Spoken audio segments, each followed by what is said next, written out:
parce que je sais que Madiambal su ko tolloon foofu. Madiambal dina jël téléphone am ne ma Serigne Saliou lii nga ma da nga ma yéene kaso wala nanga wala lii. en tout cas gisuma appelam defu ko te gisuma benn mbokkam aussi bu ko def donc ñi nga xam ne le candidat nag des autres. man sonaluma mais lépp lu ma def rek c'est sur la base d'information moo xam moom moo tax ma titre loolu pas autre chose. ok mais araam na ko yéenewuma ko benn seconde kaso. junuma ko képp ku ñu jàpp nag yóbbu la kaso xam ne yaa am problème ak yoon mais man Serigne Saliou yéenewuma kenn kaso. jërëjëf sëñ Saliou. waaw ñu dugg ci dem gi sunu njiitum réew dem fële ca réewum Trump. parce que nag fi mu ne nii sëñ Saliou war nañ ci amal waxtaan wu am solo.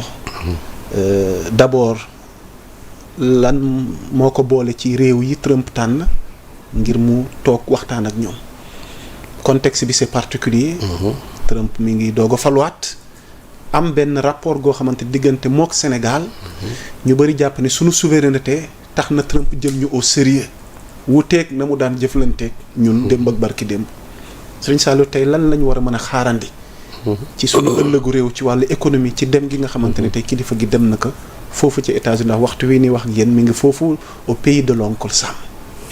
xam nga Trump moom ku ko xam philosophie am di nga xam ne lépp lu muy def d'abord intérêt États-Unis moo tax mu koy def benn wante ci intérêt États-Unis boobu.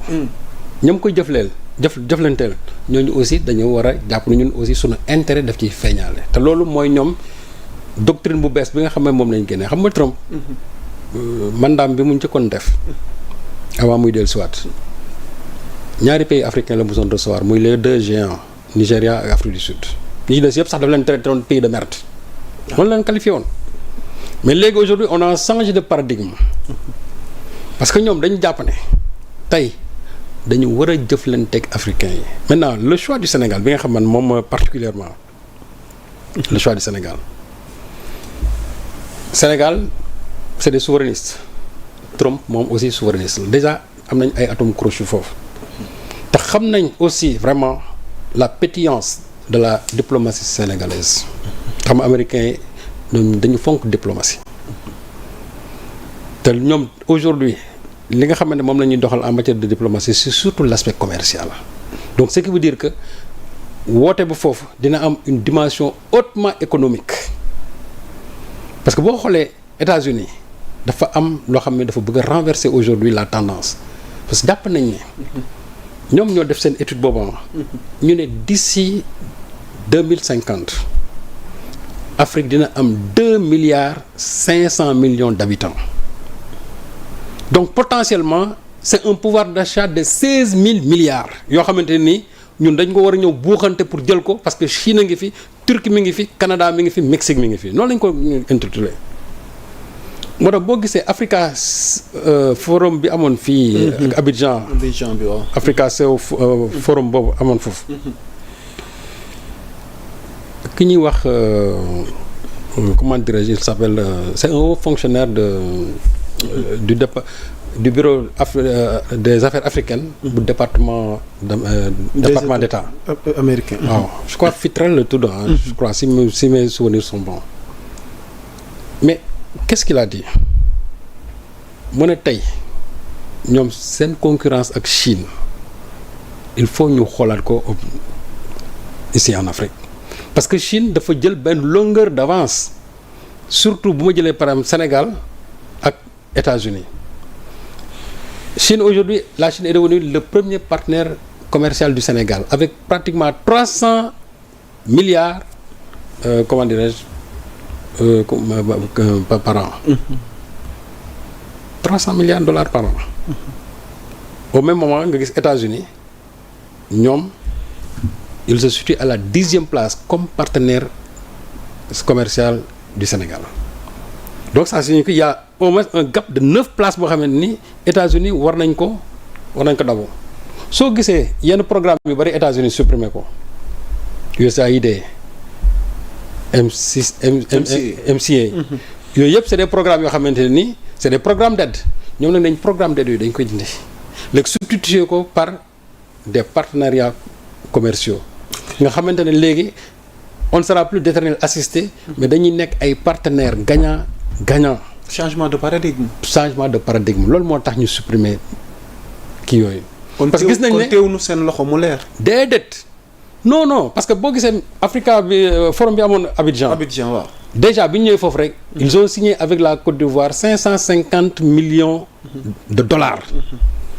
en matière de d'accord. déjà foofu rek. et ñoom actuellement nag loolu ak moom la ñu bëgg a def nii ak pays yi nga xamante ne surtout un pays comme le Sénégal léegi ñoom nee nañ ils vont venir dans le domaine de l'énergie des hydrocarbures et en plus aussi de l'énergie comment dirais-je du développement durable mais loolu soo ko bëggee da ngay changer paradigme loolu moo waral tey fi mu nekk seen programme d'aide yu ci bëri ñu supprimer ko. léegi nag remplacer ko par maintenant des investissements yoo xam ne nii yu ñuy indi ñoom nag nee nañ du ñuy def ay investissements parce que ñoom li ñuy wax dañ ci brocart de Chine. On ne va pas ici faire des infrastructures narcissiques mais des infrastructures de qualité. mais nag bon ñoom seen loolu seen i qualificatif la donc ce qui veut dire que ils veulent revenir en force pour mën a récupérer seen place fii nga xamante ne on les a déjà damé le pion ci loolu.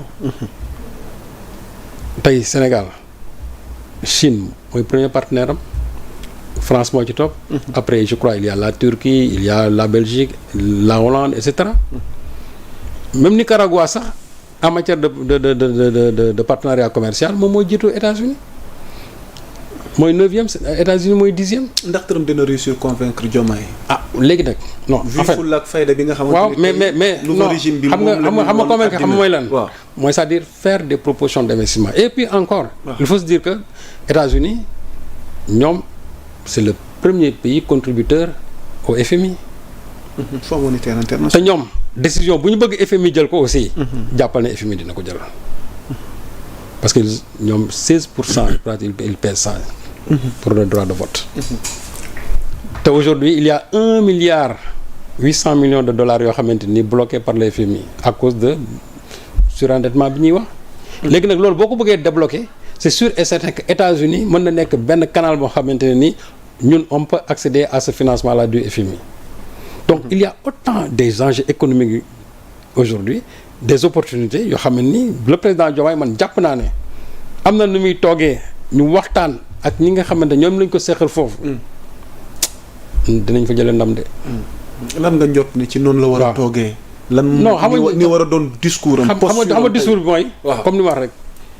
d'abord gëm sa bopp yow sëñ sax xam nga caay-caay gi ci Trump. waaw mais Trump xam nga ku mu respecté. waaw gëm boppam. ok Trump gëm boppam te xam nga ne lu ñu mën a wax mooy Diomaye gëm na boppam gëm na Sénégal. dëgg la.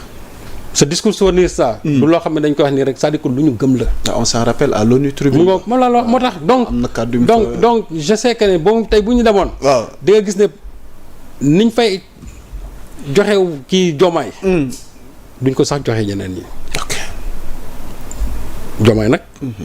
il va sauvegarder toujours les intérêts du Sénégal. loolu moom c'est clair. ok et comme ni ko Sonko waxoon Chine ñun nous ne voulons pas être des mendiants. nous ne voulons pas être des éternels assistés. nous voulons être des partenaires gagnants-gagnants. te ñoom dans leur nouvelle doctrine bi nga xam ne moom lañ lancé bu yàggul. le plan Fitrel boobu ma doon wax. ñoom c'est ça loolu la ñuy prôné. ok partenariat gagnant-gagnant. léegi nag à Diomaye maintenant de dire quelles sont les voies et moyens pour décrocher ce partenariat gagnant-gagnant. et aussi dans quel domaine. c'est vrai qu'il y a beaucoup de choses yoo xam ne dañ ko aborder certainement qu'on parlera de la question migratoire on parlera aussi de la sécurité des frontières on parlera aussi du volet surtout commercial économique. surtout question migratoire boobu tamit sëñ Sall bëgg naa ci am sa xalaat parce que y a nos compatriotes am na sunuy moom laa la wax naataango sénégalais nga xamante ni ñu ngi biir États-Unis tey ñu ci bëri ñi ngi am njàkkare ñu ngi ragal vu seen situation irrégulière c'est sûr et certain que Trump du leen non moom laa la moo tax ma ne c'est sûr et certain que le président Diomaye abordera cette question migratoire parce que aussi il y va ñun suñu dëkkuwaayu compatriotes yi foofu donc cette question sera posée sur la table au même titre aussi que les questions économiques et aussi les questions de sécurité donc moo tax ma ne tey ñun presse bi ci li nga xamante ne moom lañ waroon accès au titre ko dëgg quels sont les enjeux de cette visite ak Sénégal lan la ci waroon mën a am mais del xool yaa Moussa. demain en commençant peut-être par mon journal. Les gens vont titrer sur les minutes de les minutes de l'audition de je ne sais pas Badara Gadiaga loolu la ñuy tegal. bu subaa Badara Gadiaga va occuper encore tout l'espace des unes.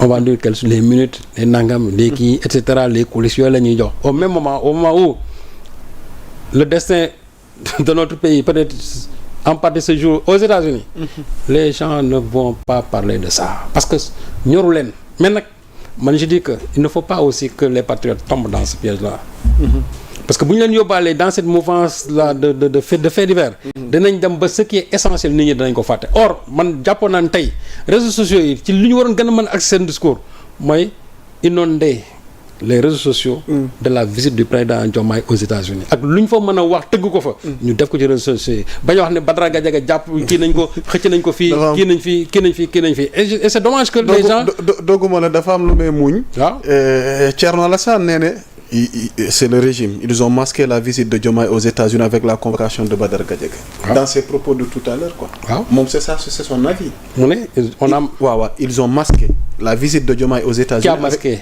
kii le il la c'est qui le il la c'est qui moom il en fait partie Thierno Alassane Sall il ne faut pas qu'il oublie que même s'il est un opposant aussi moom c'est un patriote hein quand je dis patriote c'est quelqu'un qui aime le pays je suppose donc su fekkee ne moom boobu ba léegi il n'a pas parlé de la visite du président aux États-Unis mais à la place qu'est-ce qu'il a préféré il a préféré charger le régime donc moom loolu muy wax na ko charité bien ordonnée commence par soi-même li mu diwoon na ko xeeñ ba pare door ko mën a wis ñeneen ñi ok voilà ok Serigne Saliou donc di jaajëfal mboolem internautes yu ñuy suivre xam naa ñu ngi ci cappaandaw gi Samuel Mokhtar Ba bu Pastef ñu ngi lay nuyu yéen a ngi ñuy bàyyi xel bëri ngeen naan dinaa ci ñëw à la fin ñi nga xamante ni vraiment jar nañoo tudd rawatina groupe bi nga xamante ni ñu ngi la ko jagle Serigne Saliou waaw vraiment xarit yi fa nekk yooyu yëpp dinañ ci dëkk mais Serigne Saliou il y a eu la sortie de l'opposition sous la